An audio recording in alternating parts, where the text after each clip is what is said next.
if you can't look back a year ago and think that was a worse person, then you haven't grown enough. Remember this.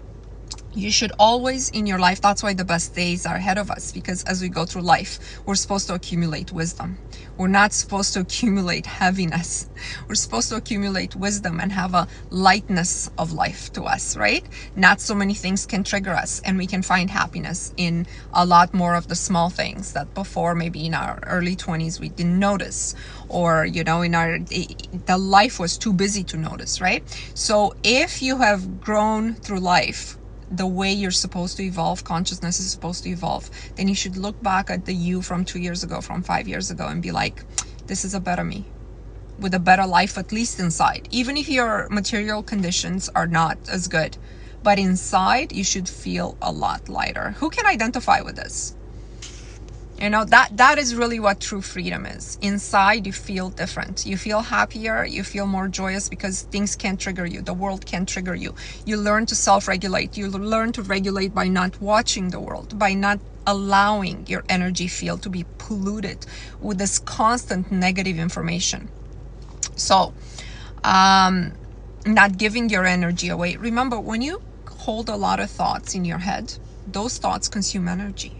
And the biggest energy consumption is actually decisions that you're still ruminating over, right? You're not supposed to do that. What you're supposed to do is make a decision and move on, make a decision and move on. That's what free will is. But when you're in this thought pattern where your old decisions that you haven't made come up, and you're like, I could have handled this differently, I could have done this differently, I could have, you know, when you're in that loop, that loop takes a lot of energy from what it is you can do today. So keep in mind this every time you think about the past, every time you regret something, every time you feel shame about something, guilt about something, fear about the future that doesn't exist. By the way, if you're creating the future, you cannot fear the future, right? The past is gone. The future doesn't exist. You can't have fear either from before or from after. Reason with your mind. Reason with your mind. Okay, this is a long intro, guys. This is a life for mindset and manifestation. Is really reality creation, creating, keeping your mindset high, positive, but at the same time, understanding yourself, analyzing yourself, and have a sustainable lifestyle that is the best possible lifeline for you out of the quantum possibilities. So I want to talk about a few things today. First, I'm just going to check if there was anything that I missed here on this live. Thank you for tuning in. I have a group that I do this work with, and we have had a great year. I started to do this in May of last year, and some people who joined in May are still with us. So to me, that's a big testament to how this work has affected everybody in the group. Oh, Seren says, I'm almost at the end of my second 60-day, and I feel amazing and positive. If you want to do the 60-day challenge, is available in my bio. Let's see. I just want to address some of the questions. Old identity isn't erased. Thanks for the alcoholic example. But with overeating, how do you change? Let me think about that for a bit, how it would apply to the overeating. The overeating, okay, and it's all emotional, right? Because what's supposed to happen to humans, right? When you are full, you're supposed to stop eating. So, or we already know that overeating has to do with unprocessed emotions. But I have other topics for the live, so let me think about that for a bit. I have a manifest body playlist in my bio, and I will do one more body video between now and the end of the year, and I will take up some of this. Am I divorced and lonely? No. Let's see. Definitely, thank you.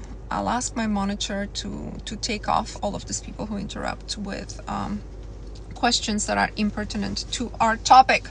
All right, so I have had a few good emails, and what I do with people, if you are part of my 60-day challenge, but you know you can't really do coaching one-on-one, if you want to submit your question to me, you can via email, mona.khad@yahoo.com. and what I do is, if I find it pertinent for the whole group to learn something from it, I will take it up. So this queen says, My goal is to manifest moving into my dream home in a warmer climate with my SP, but she doesn't have a specific person actually. She's saying currently manifesting to meet someone and be engaged by the end of 2024. So her goal is to move into her dream home in a warmer climate with, I'm assuming, a man she's in love with, who's in love with her.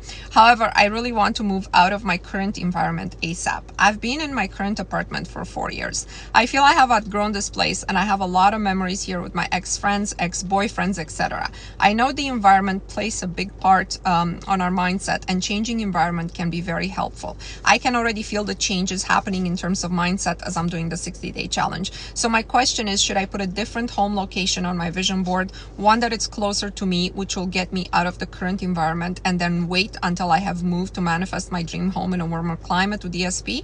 Or should I just go ahead and manifest the dream home in a warmer climate now?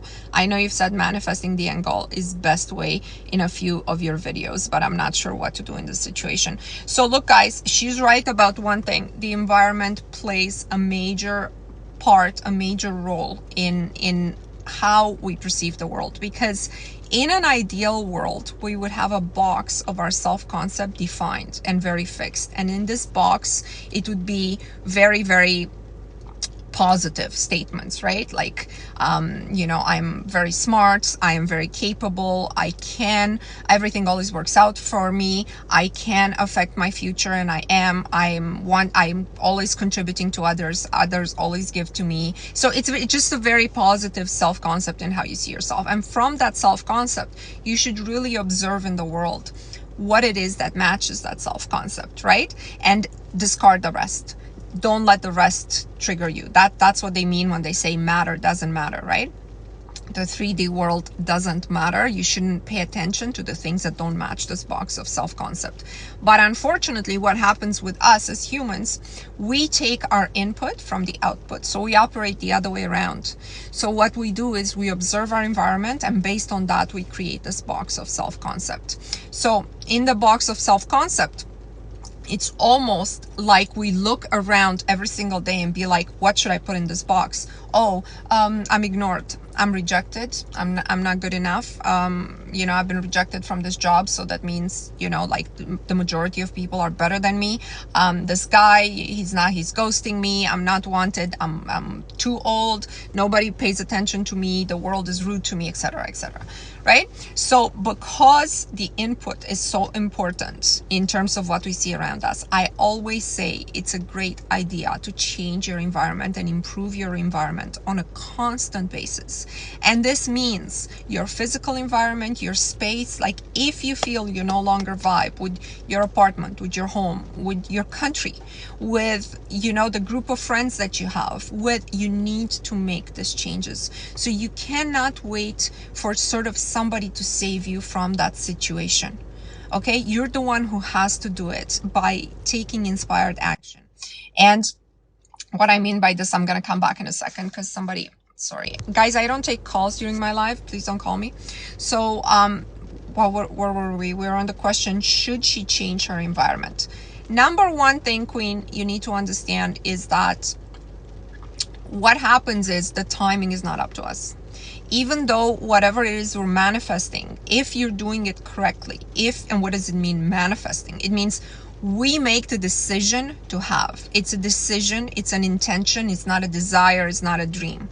We make a decision and we've set an intention. That intention should happen within a reasonable amount of time. So for example, if you decide to be married, you should definitely, and you're single now, you should definitely be engaged within the next 18 months to 2 years. Right? That's a reasonable amount of time that you're giving the universe to make this thing happen. It could be sooner, okay, but it can't be 3 weeks from now, because that wouldn't be stable or good for you. Right? So as long as your manifestation is within this time span, so as long as you say here, you want to be engaged by the end of 2024, well, that's doable, and it depends on, you know, your life circumstances and the people you date. Of course, it needs to be combined with a practical aspect on how you come to a relationship. You can't just sit back in your apartment and be like, I'm not going to go anywhere, and somehow because I'm manifesting a husband, he's just going to come knock on my door. It doesn't happen that way. You have your share of responsibility of taking inspired action in 3D. Okay, but you're asking, should I go ahead and change my apartment now, or should I wait until I meet somebody and we move to another country and we're happy together, or should I move to another country now? The question is, how do you know you're not going to meet him in that warmer climate? How do you know whatever, like, if you keep this goal in mind that you and him, and he doesn't exist, which is better than for people who have SPs and are connected to this one outcome. But because you don't have anybody in mind, it's great, right? You're seeing yourself with your loving spouse and you're living in this imaginal scenes, you're speaking about it, you're journaling about it, you're having that feeling, you know, the 3 points.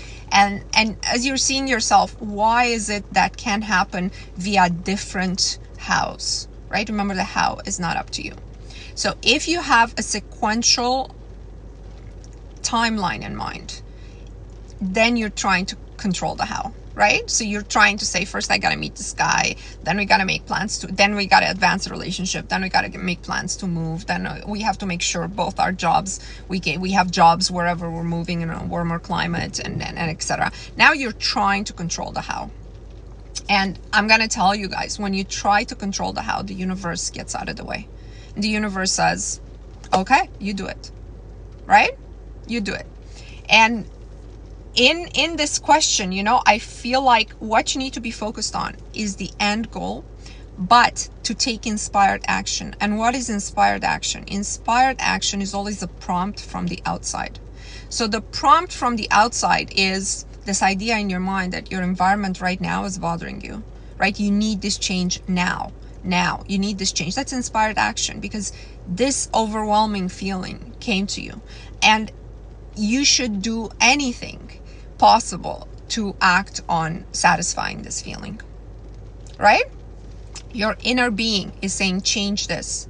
In this inner being, which is taking instructions from your higher self, connected to the universe, connected to your subconscious, as you're moving to this different future, it's going to prompt you as to the how. The prompts will be incoming. It could be incoming in 3D, a call, an email, but it could also be incoming in terms of feelings. I have a feeling this is no longer working out for me. This relationship, this house, this job, this, you got to act on it. Do you know how many people stay for years and years in jobs that they really, it's life draining and but they're not even looking for anything else. They're not even taking any action towards doing anything else. They just accept this as a regular feeling. Their decision is like, I'll just gonna let it unfold. I guess this is what was predestined for me. So I would say, Queen, definitely, if you feel like you do not think that there's a sequence of events that needs to happen a certain way. That's the point. Keep that ultimate vision in mind and take inspired action. Keep the intention, take inspired action along the way. Okay, let me see what you guys are saying. I want to thank you so much for all your gifts. Why the moment I am affirming, opposite things start unfolding? The things that start unfolding is your old paradigm fighting for its survival. Every energy system wants to continue to live more. Okay? And life is energy. Life is an energy system. Life always fights to live more and to have more expression.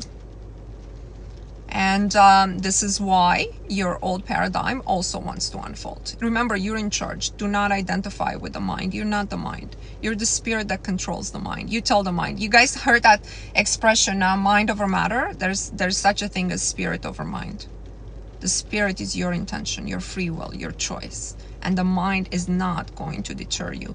Okay? This is not taught. The mind over matter is taught, go to the gym and have discipline and don't eat, and you know, like, that's all mind over matter. But nobody teaches you spirit over mind.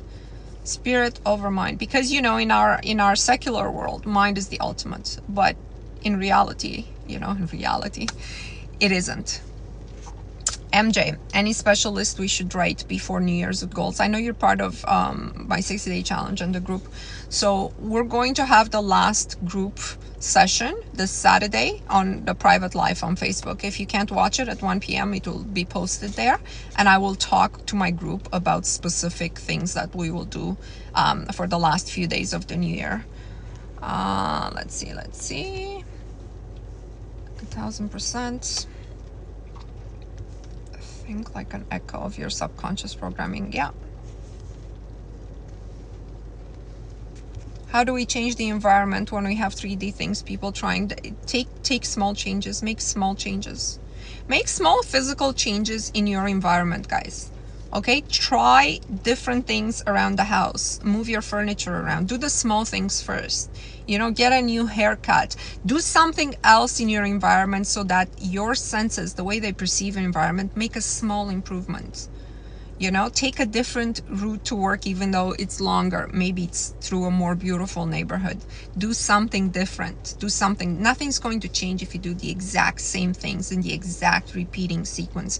You know, instead of cooking one day when you don't feel like cooking, order in, okay? If that's not your usual routine, do something outside your routine. Invite the unexpected. Invite the new.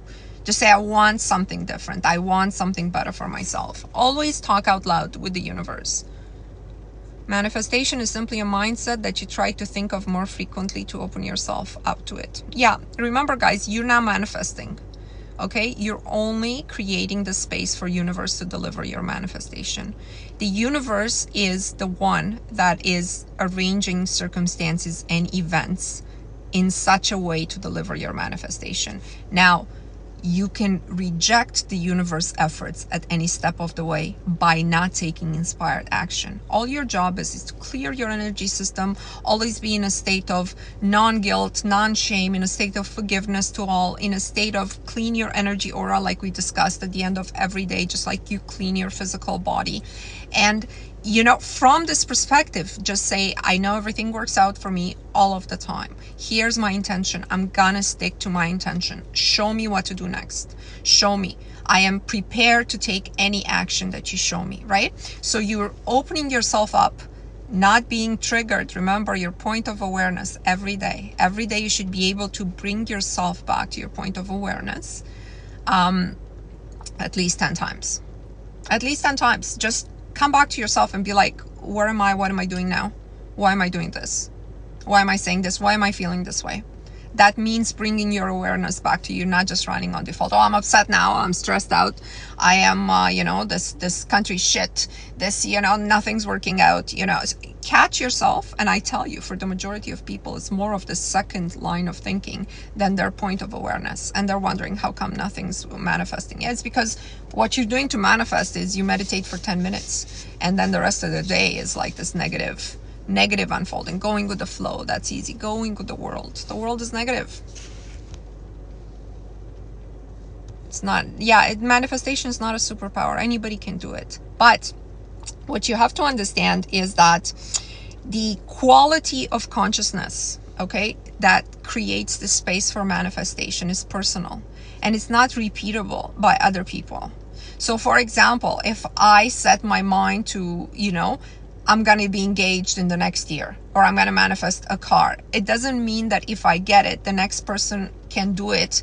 Repeating my sequence of day-to-day rituals or way of living, it doesn't mean they can repeat the same thing as I did in the same exact amount of time. The quality of consciousness is extremely, extremely personal. And the timing has to do with you, not with me, not with the technique. It has to do with you. It has to do with your ability to overwrite the paradigm. And it depends how far your paradigm is for where you want to go, right? If you grew, this is why when people grow up in rich families, they're more likely to achieve business success, because they don't have a poverty mindset automatically, right? So things is, oh, his dad gave him money and his dad gave, okay, yeah, but also he doesn't have a paradigm of poverty. He's not going to take the $1 million his dad gave him, and at the end of 2 years he has nothing, because he wasted it on, you know, giving to this person and buying 2 sports cars, right? So the mindset is very different. So while it's possible for everybody, the timing and the quality with which it unfolds is personal to you. All you can do is do this work and come into constant awareness of yourself, of your surroundings, on how you're behaving and why. You got to understand why you are triggered by people. Why is it that strangers occupy space in your mind rent-free? Why is it that you're still thinking of people that, you know, ghosted you 6 months ago? Why is it that you want to associate that with a quality that you have, and not with just, you know, you think when good things happen, oh, you know, that person, this good thing happened. They weren't even a good person, so it's all random. Okay, but when somebody ghosts you or treats you badly, or somebody yells at you on, you know, the road, or gives you the finger, that's personal. Why is that random also? Why you need to internalize these negative things? Okay, you're like, oh, it has to do with me. If 2 people ghosted me, I'm not desirable. I'm not. No, that's random too, right? It's also random. It has nothing. You have this free will to choose how you perceive events. That's what free will is. Free will is not like, oh, I'll go to Starbucks or I'll go to Dunkin' Donuts. Okay, I have 2 options. That's not free will. That's just like 2 different scripts. It has nothing to do with anything. Your free will is, what's your perception of this event right now? Okay, and if you tuned into this live and you're not familiar with my work, what brought you here? Why are you here? Should you maybe look into this a little bit more? I thought I needed to leave my country, but the universe delivered a kind man. I'm so happy to hear that, Carla. And I know you're manifesting marriage, and I know it's happening for you in 2024. Okay, Queen? If somebody deserves it, it's you. But we all deserve it. Let's see. I just want to make sure. Dr. Joe Dispenza says to become more energy than matter. I know from it doesn't matter often. Yeah, more energy than matter. But you know, his concepts are a bit complicated, huh? And I don't think that if somebody's starting out with this work, they should probably not start with Dr. Joe Dispenza. I love him, and a lot of my work is inspired by him, especially the 60-day challenge that I had to download. I had to do it when I was at one of his seminars. But I think if I walked into one of his seminars when I wasn't prepared for this and I didn't have a background in this, I don't think I would have received it the same way. How do I stop believing making money is hard? Simply by deciding it is not hard. You know, this manifestation work and mindset changing, what do I always say? Whoever follows me knows. I always say, it is so simple, but it is not easy. Okay? Because the mind actually doesn't like simple things. The mind likes complicated things. The mind likes something to ruminate on and sort of make sense of. And if I tell you, or somebody tells you, how do I stop believing making money is hard? You simply have to decide it's not. Okay, you're like, how do I do that? You just decide that all the time, every second of your life, right? It sounds so simple. I know it just sounds almost dumb. You know, like, how did I not think of that before? But that's all it is. But to get there, to get to the simplicity, you almost have to complicate it first and look at it from 10, 20 different angles. And analyze your past and see who made you believe that making money is hard, and start looking at people who make easy money, and start make a list with who makes money in this world, and who are these people, you know, like what background do they have to make money in this world. And when you look at that list, you'll realize you don't identify with any of those traits, right? So your identity is so far off from the people who make money.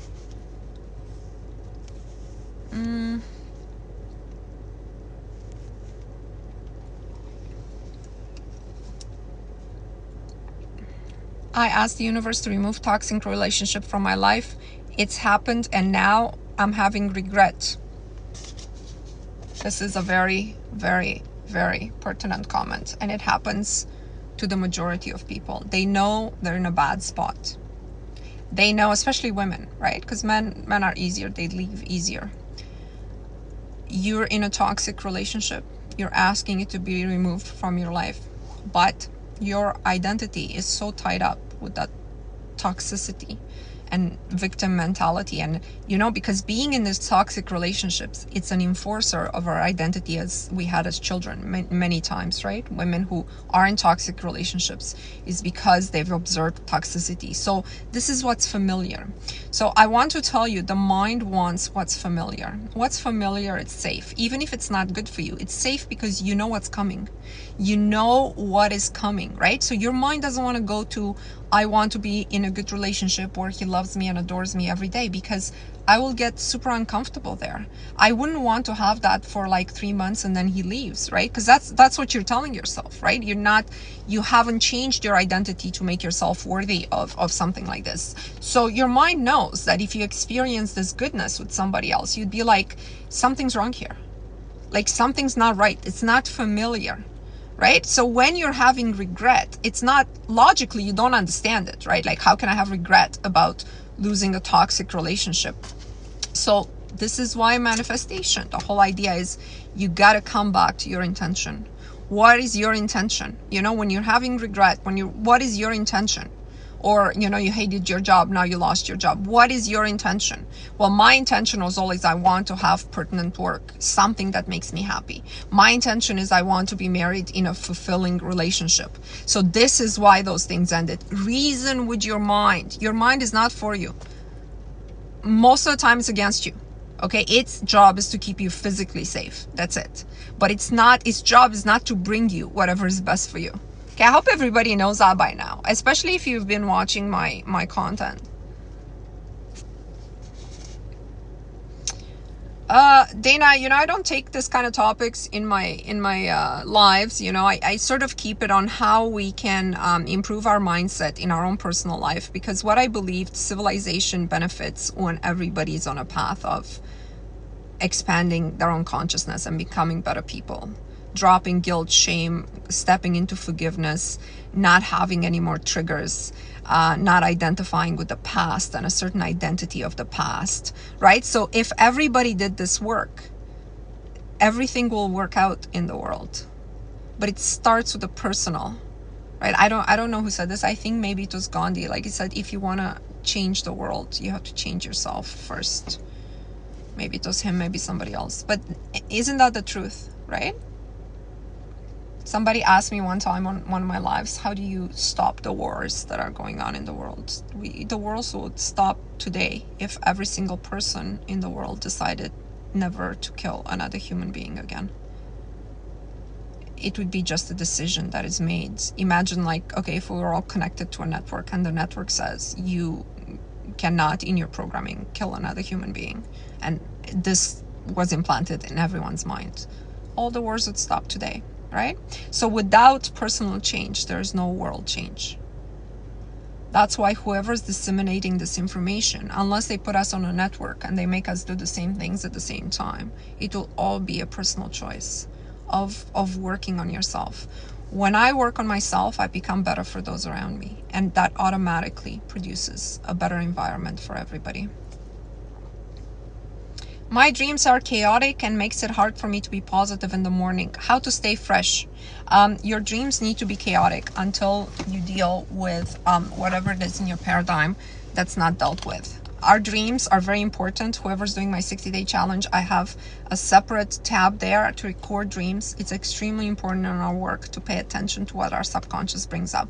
When you start doing this work, your subconscious will show you exactly where you're stuck. Okay, the chaotic dreams, thank you so much, are so important. They're important for you just before you go to sleep, just being like, when I'm immersed in my chaotic dream tonight, I want to understand what it's telling me. I want to understand what it's communicating to me. By the way, the physical component to this is you cannot eat 3 to 4 hours before bed. Thank you guys, thank you so much. You cannot eat, okay, because our body digesting is the biggest energy consumption of both physical and etheric energy. So if you want your dreams to be meaningful, 3 to 4 hours before bed, you cannot snack on anything. Let's see. So do you believe we shift into realities? For example, you might be jobless, but you start affirming and get one. This is a majorly simplified version of what actually happens. I think the best, because it just would take a long time to talk about this, but go through my content and you'll see sort of how I perceive the world. I have a video on, like some of my videos that have done really well, I don't even think they were like the best videos. And some of my videos that I find fundamental, I find they don't really get views, right? I have one that's called Reality Creation that I've done in the last week and a half. And that is so important in regards to understanding the model of reality on how it unfolds. So I want everybody, if you're on this live, to watch that video. It's called Creating Reality or Reality Creation or something like that. Like, how does it happen? Can you manifest someone who swears they won't come back? My first question would be, why would you want to? I have a whole playlist on SP. I have a different view of SP and entrapping another person's consciousness than most manifestation coaches do. But I would want to ask you, if they swear they won't come back, why would you want them to? And in addition to that, if you love them, you would want them to have whatever it is they want. So if you insist on them coming back when they don't want to come back, that means A, you don't love them, B, you're treating them like an object that you're trying to collect. You need to revise this attitude. You need to see, like, are you not worthy of better? Are you not worthy? What is it internally that's making you feel this way? To cling to people that don't want to be with you.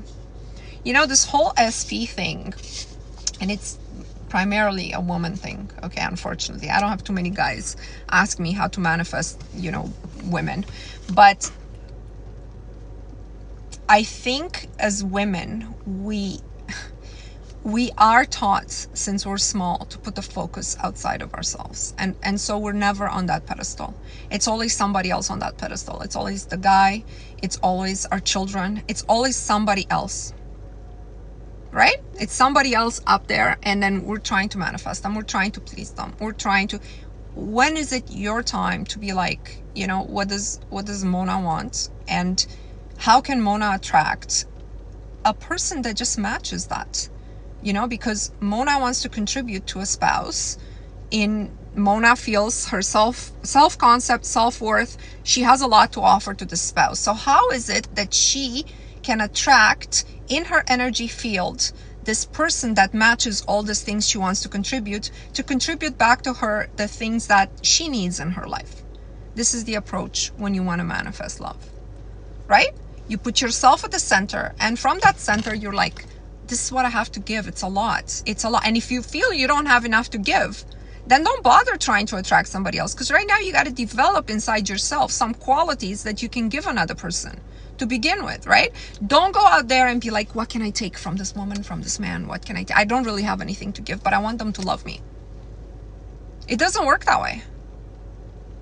Right? When you put yourself at the center, you've developed yourself, you've worked on yourself, you know you have a lot to contribute. It's not going to be hard to attract a partner if you're not stuck on this outcome of time and on a specific person. Let's see. I feel like I'm missing a lot of comments here. There's a lot of people on the live.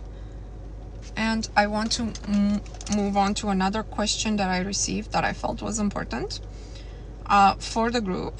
Let's see. So she's saying, I hear a lot and believe that desiring for external circumstances to change is equivalent to living in a state of lack. Lots of philosophies teach us to let go of desiring and accept the present moment, as well as be grateful for what we have in the now. At the same time, you teach that we must keep our concrete intentions in mind, our goals. How can I make sure I'm not holding on what I have on what I desire to have? Meaning, how can I balance between setting clear intention and at the same time being grateful for what we have and accepting the present moment? So guys, remember, you can never be focused on changing the present moment. The present moment is a culmination of all of your past thoughts, feelings, desires, intentions. They're all culminated in this present moment. And when you look at this present moment, whatever circumstances you have in your life, you have to believe that it's a perfect rendering of your soul. right? And obviously it's combined with collective consciousness and how much you adhere to the collective consciousness narrative, right? Because you can choose to adhere to it 10% or you can choose to adhere to it 100%, and that will have consequences on how it unfolds in your life. But all of this is culminated in the present moment. So if you don't like what you see, but if you think what you see is not your fault and it's not the result of whatever you've been thinking and feeling, how can you possibly think that you can affect the future?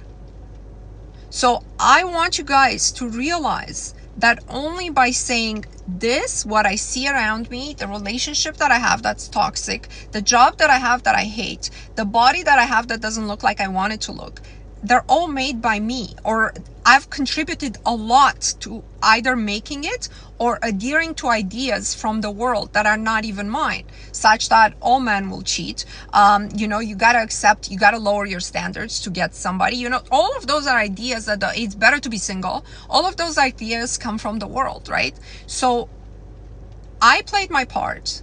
I collected from collective consciousness things that were negative for me, and I came to this point. And so the present moment, I have to accept it fully. I have to rejoice in my realization that it's mine. It's mine. It's what I've done so far, right? And I know I can do better, and I'm going to do better, and I'm going to keep my intention that anything that happens between today and, let's say you have a goal for end of 2024, and the end of 2024, I'm going to keep my mind on my intention, like the person who asked the question before. She said, I want to be engaged by the end of 2024. Okay, on December 31st, 2024, I want to be engaged. So I have to understand that from this December to next December, I got to take every inspired action that comes to me to meet somebody. I got to get out of my apartment. I got to do all these things. But what happens between here and here, okay, it's the unfolding of my manifestation. It's the rewriting of my limiting beliefs, right? So if I get on my first relationship and something is not working out, I'm going to drop this really quickly. And the reason I'm going to drop this really quickly is that my intention is this. It's this. And I can't make it work with this person, even though I kind of like them. But I don't see in this person somebody I want to be engaged to. At the end of 2024. And you can use this with a job. You can use it, like, let's say I want to do meaningful work that's pertinent to me, that's my passion by the end of 2024. I'm going to save some money between now and then to make it happen. And so in February, you lose your job. Okay, you lose your job and now you're like, oh my God, I did this and it affected and now I don't have an income. No, you have to keep your mind on the intention. The present moment is just a culmination of everything that has happened. And by the way, it's not that if from today on forward you keep a positive mindset, nothing negative will happen. No, because whatever you've been thinking before, it's not like it's already all played out until today. It's already all played out. You have stuff that's queued up. You best believe you have stuff that's queued up in there, and it will unfold in the future. But when it unfolds and when you have that negative moment, you're going to be like, I accept it. You're not triggered the same by it. I accept it. It's probably something that I've been thinking. It's a fear I've been having. I'm doing this work and I know I'm on the path to my intention. This is how certain you have to be. This is how certain you have to be in your belief and your understanding that you are affecting the reality that's unfolding. You're not doing it. You're not making it, right? The universe is creating circumstances and event, but you're affecting it with your thoughts. And you have to accept the consequences of your previous thoughts and emotions and hatred for others and shame and guilt and everything. And have you really fixed it today? Do you feel like you resolved your guilt? Do you feel you've resolved all your fears, all your shames? Do you really feel like you've forgiven everybody? You court cut with everybody. You wish them all well. Do you really feel you're at that point? Then, how can you now attract exactly what it is you want? If you have all this baggage you're carrying in your energy field, the universe might hit you with an inspired action. You don't even know you have to take it because it's like a brain fog. It's all this debris that you have accumulated around you. Let's see.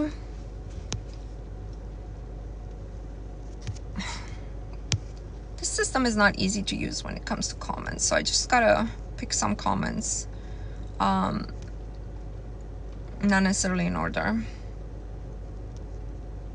Don't force the staying positive part. We fluctuate moods, keep consistent with what you believe. Yeah. So when you're saying you fluctuate with triggers. You shouldn't fluctuate with moods and be in a bad mood for a prolonged period of time. I would say if you're doing this work, your bad mood shouldn't last more than a few minutes. Okay? When I hear people being like, oh, you're meant to have ups and downs in life. No, you're meant to self-regulate. You will always be triggered. And by the way, our life will always have problems to resolve. That's why we're here. We're here to resolve problems.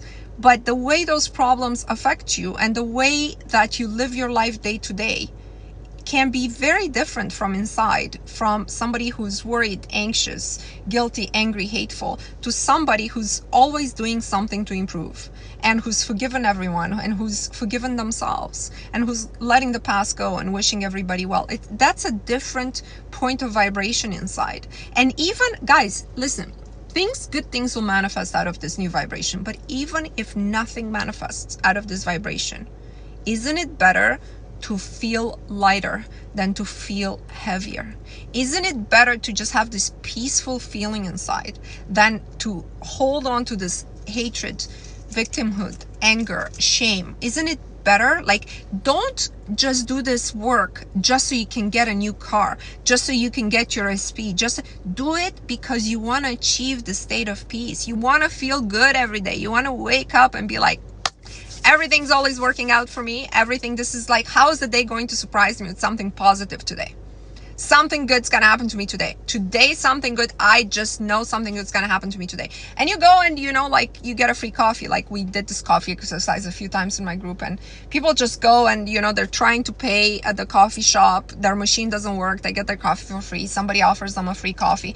Because, you gotta rejoice in the small things. You gotta create it. You gotta invite it. You gotta be like, I want something good to happen to me, right?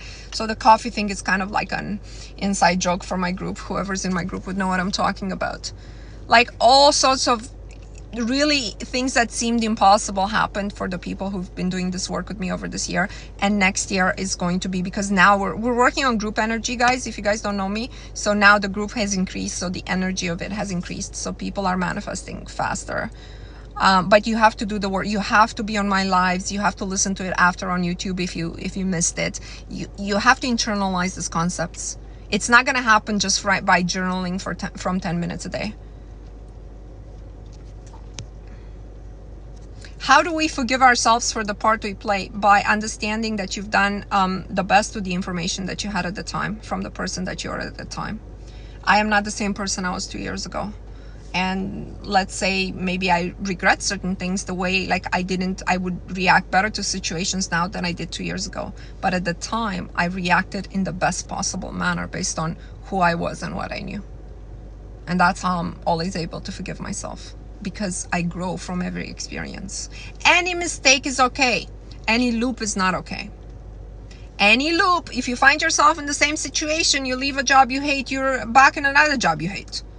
You have a conflict with your kid's school, you move your kids, you have a conflict with the principal at a new school. You're always like, it's a loop, right? It's relationships. None of this that means you haven't grown. Let's see.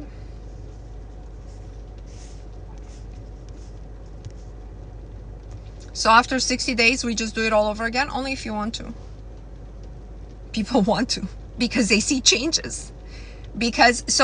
If you're doing the work with me, the first thing that will show up in the 60-day challenge is all your limiting beliefs. Mostly shows up with dreams. Honestly, I would say I have dozens of emails with people telling me I'm on day 10 and I didn't even realize I have this belief.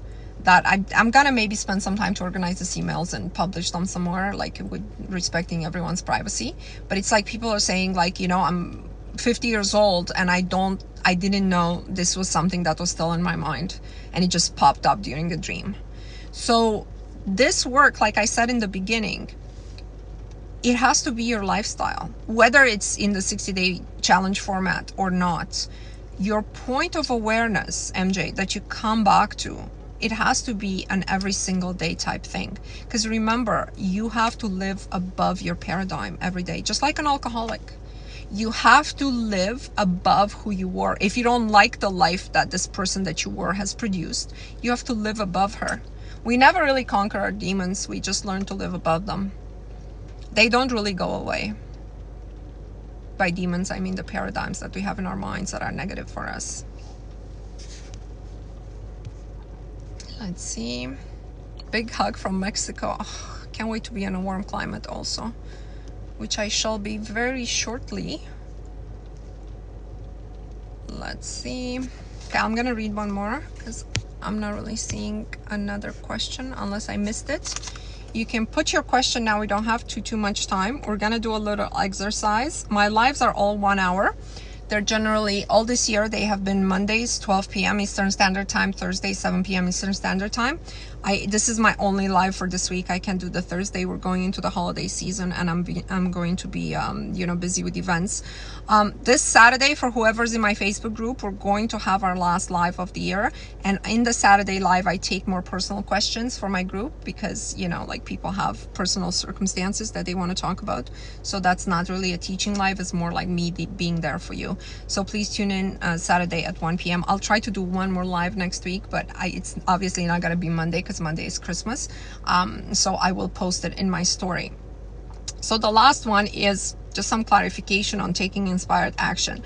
When we manifest, we have to let go and let the universe arrange everything. At the same time, we need to become more self-aware, expand our consciousness, and align ourselves. Beside these things, we have to take an action. How can I make sure that the action is not coming from a place of fear, lack, and an urge to control? How can I make sure that my action is coming from a place of faith and abundance? Okay, so this would have to be very, very specific to the life circumstance. So for example, a action that comes from fear of money is not spending money, or going to get a lottery ticket at your lowest point when you feel like you're really in lack and losing your money. Okay, the actions that you take out of fear are fairly obvious. Okay, when you know you're in a toxic relationship and you still call your ex because you're afraid of never meeting anyone, you always, again, this point of awareness: why am I doing this? Where am I? What am I about to do? And why am I going to do it? There's always an answer. We're just not honest with ourselves as to what the answer is. Inspired action always comes from outside. It always comes, it's almost magical. Like you're sitting there and you get this idea in your head. I remember, like, in my life, specific times when this has happened to me. One time I was taking a shower, this was years ago, and I had this idea that I must buy, like, we had some money for a down payment, and I must buy this condo on a building across the street from where I was living. And I was like, that's such a strange idea. I wasn't thinking of buying anything. I wasn't thinking of, and this idea was just so clear and so persistent while taking a shower. And a lot of people are able to work with water and being underwater, swimming, being in the ocean, being in the shower, being in a bath, really allow yourself to be open to the universe. There's something about water that really connects us to the infinite spirit. And anyways, I just, within seven days, we had put an offer, we got the place, and it turned out to be a really good investment. That would be an example of inspired action. Like, it wasn't like, okay, we have this money, let's do a radius search, let's do, that's okay. That can also produce results, but that's not inspired action. That's action you take from 3D based on your understanding of the world rationally. And people have produced that way. It just takes a lot longer. See, when we did this move and it was just so unexpected, and the prices went up so suddenly and so high, and then we were able to move on to other stuff, right? If we can only live from this inspired action. Another way inspired action comes to us is through anomalous action. So for example, you'll get an email that was meant for somebody else. You'll get a phone call from people, like you'll get a message that you weren't thinking about this person. You weren't saying like, hey, do you want to volunteer, for something? I'm going to a queen. I had a Zoom call with a queen last week, and she basically said, I just set my mind on making this type of income. I was making, 40 grand a year. And so my friend called me Thank you. And she said, let's go to this business course together. You know, like I just have this, like I paid for it already, and it says like I can bring somebody, you can come with me, you know, or she could bring somebody for discounted rates if you want to pay. So she went, and within 16 months, she said, or 14 months, she had met the target income from this course by doing something completely different than what she was doing. This is a person I had spoke to personally, because I asked her, like when I talk to people, I ask, what have you manifested before and how have you done it? So, you know, if you follow this inspired action, it's incoming. It's always incoming. How do you take inspired action when you don't have the money needed to do it? Did you not listen to what I just said? You don't need the money to do it. Do not listen. You're going, keep your intention that in 2024 you make a certain income. You earn a certain income. Okay, what is it? What are you making right now? Let's say you're making 40,000. Put it as something that's believable to you. Don't put it at 800,000, because that's not going to be believable to your paradigm. Put it at 80,000, 90,000. And stick to that. And then every night before you go to sleep, you be like, what action should I be taking? What thread should I be following to get from where I am to where I need to be? You understand? Okay. So I want to leave you guys with the I am affirmations. We've done this a few times throughout this year. And I'm going to do it today, and I'm going to do it if I do one more live before the end of the year. We're going to do it then. Doing this as a group is very powerful. Okay? And then I end every one of my lives with a tapping 369 I'm a winner, which takes 30 seconds. So this I am exercise, I am going to read a set of I am affirmations, and you're going to repeat them out loud if you can. And when you repeat them, send it to everybody who's on this live. Okay, don't just think about yourself, send this energy out. And think of every single person on this live feeling the same way. And raise up your energy. Okay, we're raising up our energy as a group. Then we're gonna do the 369 tapping, and then we're done. Okay, are you guys ready? Let's take one breath, and we'll repeat after me. I am happy. I am prosperous. I am capable. I am strong. I am lucky. I am able. I am wanted. I am accepted. I am promoted. I am recognized. I am a blessing. I am chosen. I am healthy. I am creating. I am perfection. I am the best. I am a gift. I am powerful. I am selected. I am incredible. I am a joy. I am rich. I am generous. I am smart. I am focused. I am success. I am protected. I am abundant. I am harmony. One more breath. Do you feel that? I felt that. Put your hands together for I am the winner, and watch my account for the next live. I'm going to put it as in my story when I'm ready to announce it. I am a winner. I am a winner. I am a winner. I am a winner. I am a winner. I am a winner. I am a winner. I am a winner. I am a winner. I am a winner. I am a winner. I am a winner. I am a winner. I am a winner. I am a winner. I am a winner. I am a winner. I am a winner.